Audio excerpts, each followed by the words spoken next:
This is Kevin Mayo, your American correspondent for Real Ale Craft Beer, and tonight we're doing a City Steam Naughty Nurse. So City Steam, the Naughty Nurse, it's an amber ale.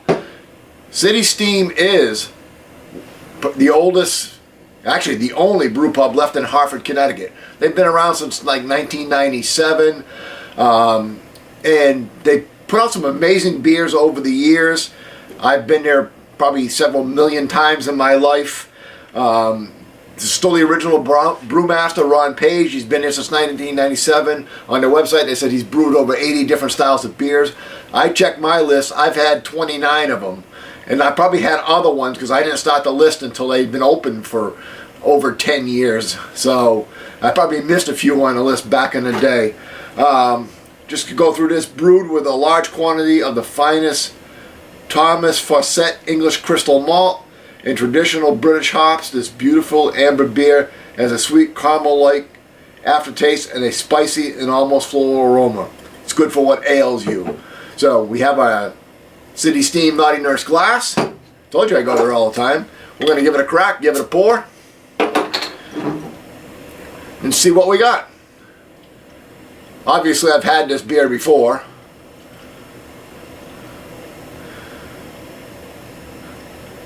I'm not sure if you'd call it an ESB or you would call it a ESB inspired amber ale, but let's take a look at it. And we've got a darker orange. I'm not sure if you can see it on the camera. Fairly dark orange, almost like a double IPA. I guess amber ale is why they're calling it that. Fair amount of carbonation. We got bubbles streaming up through it. Fairly small. Fairly loose head on it, and I would say it's probably a tan head on it. Let's do the aroma. Oh, and it's a little bit hazy. Don't think it's bottle filtered, but it must be unfiltered. Let's do the aroma. And you get a little caramel.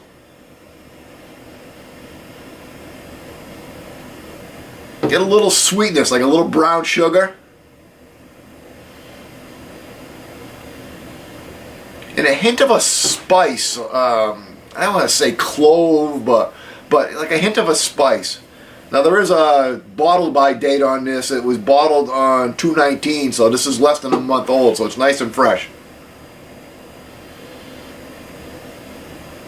So yeah, a little caramel, like I said, a little brown sugar, and a hint of spice. Let's give it a taste.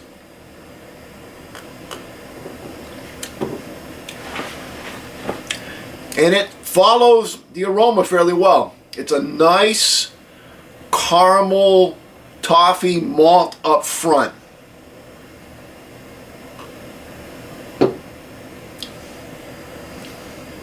And then you get a little bit of that spice in the middle, a little bit of sizzle, a little bit of, I said, clove is probably not the right word.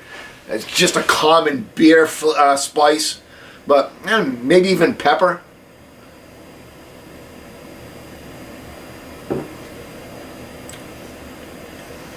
A little bit of sharp bitter at the end.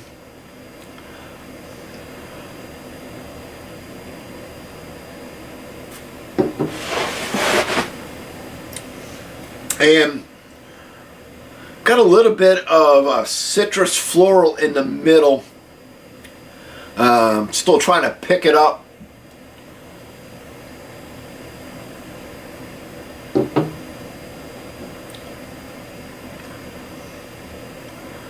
I would say more towards like an orange, but it's very faint.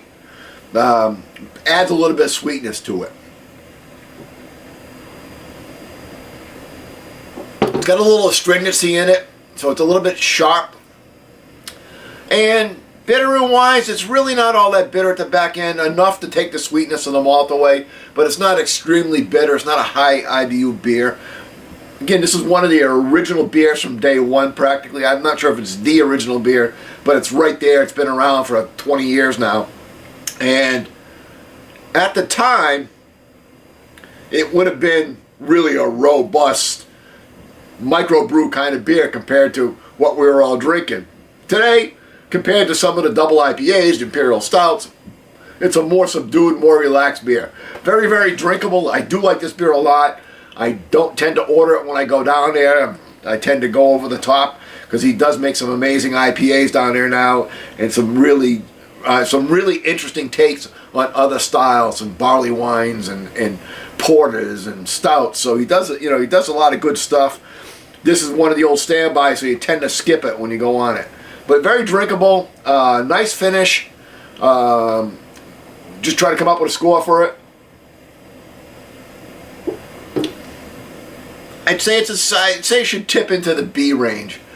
So we'll give it an 80 out of 100. Really nice drinkable beer. Good job. Till next time, keep drinking.